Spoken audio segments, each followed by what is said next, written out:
अस्सलाम वालेकुम Nadreen, welcome to नया दौर। दिस इज़ ज़ोहेब मंशा फराम कराची। नादरीन, कल सिंध हुकूमत ने फैसला किया कि सिंध को 15 रोज़ के लिए मुकम्मल लॉकडाउन कर दिया जाएगा। इस लॉकडाउन के दौरान सिर्फ medical store, bakery, general store और सब्ज़ी की दुकानें खुली रहेंगी, बाकी तमाम दुकानें बंद रहेंगी। और जैसे ही रात को 12 बजे तो मुकम्मल लॉकडाउन कर दिया गया। फिर हमने देखा कि लोगों ने ज़रूरत से ज़ायद परचेजिंग की। जहां लोगों ने 1 दर्जन अंडे लेने थे वहां पर 4 दर्जन लिए, जहां 1 ब्रेड लेनी थी वहां पर 4 ब्रेड ली।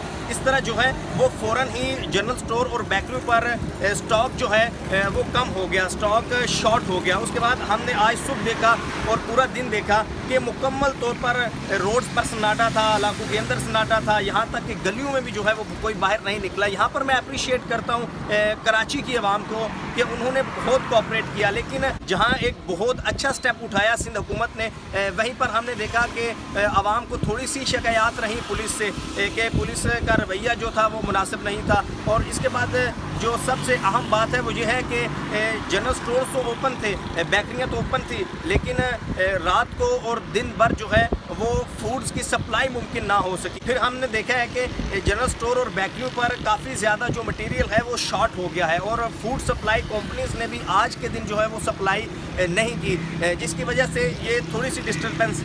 फिर कुछ ऐसी चीज़ें भी हैं जिनकी कीमत काफ़ी ज़्यादा बढ़ गई है। मसलन अंडों का रेट पहले 90 से 95 रुपये दर्जन था और अब अंडे 130 रुपये दर्जन हो गए हैं कराची में। तो मेरे ख्याल से ये जहां बहुत अच्छा स्टेप उठाया है सिंध हुकूमत ने, वहां पर अब कुछ जो है वो प्रॉब्लम्स पैदा हो रही हैं। और सबसे बड़ी प्रॉब्लम ये है कि जो फूड्स की अवेलेबिलिटी है, जो फूड्स की दस्तयाबी है, वो उसको मुमकिन बनाना होगा। लेकिन यहाँ पर मैं अप्रिशिएट करूँगा दीगर कानून नाफिज करने वाले अदारों को, सिंध रेंजर्स को, पाकिस्तान आर्म्ड फोर्सेस को, कि वो अल्हम्दुलिल्लाह बहुत अच्छे तरीके से अपनी ड्यूटी परफॉर्म कर रहे हैं। हमें हर जगह, हर गली, हर सड़क पर जो है पाकिस्तान आर्मी, पाकिस्तान रेंजर्स के जवान नज़र आ रहे हैं और जो बड़े आसान तरीके से पब्लिक डीलिंग कर रहे हैं। अभी मेरे अकब में ये मेन एक्सप्रेस वे है, ये कभी हाल ही नहीं हुआ। अभी देखें कि इस पर ना होने के बराबर ट्रैफिक है। अकब में ये इकरा यूनिवर्सिटी है, DHA फेज़ 1, और इसके साथ इम्तियाज़ जनरल स्टोर और क्यूमाबाद का ये सारा मुल्हिका एरिया है। ये बड़ा क्राउडेड एरिया होता है, ये रोड बड़ा क्राउडेड होता है, लेकिन इस वक्त यहाँ पर ट्रैफिक बिल्कुल ना होने के बराबर है। ये थी अब तक की ताज़ा तरीन कराची की सूरत हाल। For further updates keep watching नया दौर। Thank you.